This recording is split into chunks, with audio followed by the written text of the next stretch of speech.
Good morning, America. This is October 14, 1962, the start of the Cuban Missile Crisis.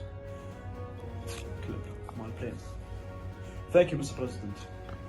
These were the words of the President from a speech about the Cuban crisis. He stated that Cuba were getting aid from the Soviet Union, which led to them having the secret buildup of nuclear missiles and bases around the nation of Cuba. This led the nation of the US to closely monitor the Cuban military activity in case of an attack.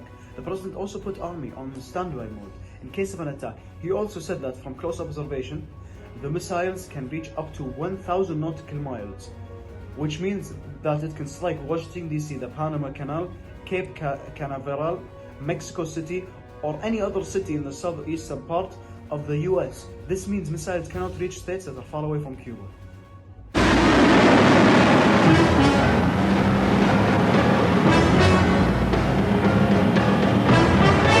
In 40 years of Cold War, the world never came closer to nuclear holocaust than in the week that followed.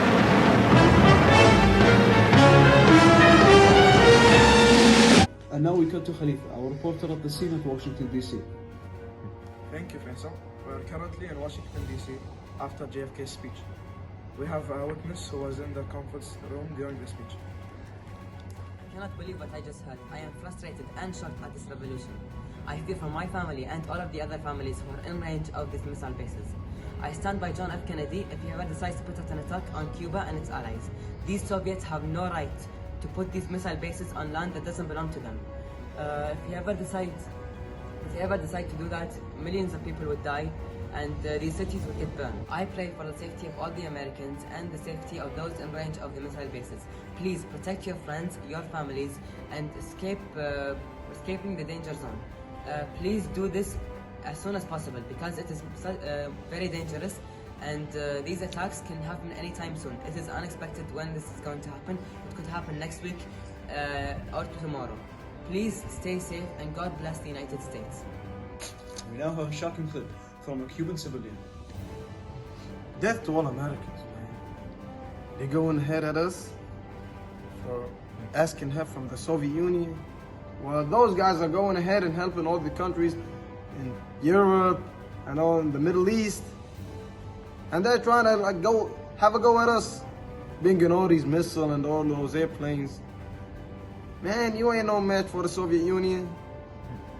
They think they just have a thought. Man, those guys got weapons, got nuclear weapons, got rockets like from the future. You ain't no match with those guys. Seriously, mijo, we're the bad guys. Y'all didn't help us from the first place. And now a reporter in Houston, Texas, by the name of Khalid. Thank you, Faisal. Now we're here in Houston, Texas. We have a witness with us. I'm in utter shock and disbelief. My brain still can't fully register what I have heard. I fear that I might lose my friends and family and everything I have. I fear that American children will not be able to see the light of day because of issues outside of their own control. Please, to all of these who have friends and family, run for your lives. Escape to outside of the missile range. No matter the cost, you and your loved ones' lives are more valuable and priceless than any possession you have. I am in total support if the US decides to go at war with Cuba and its allies.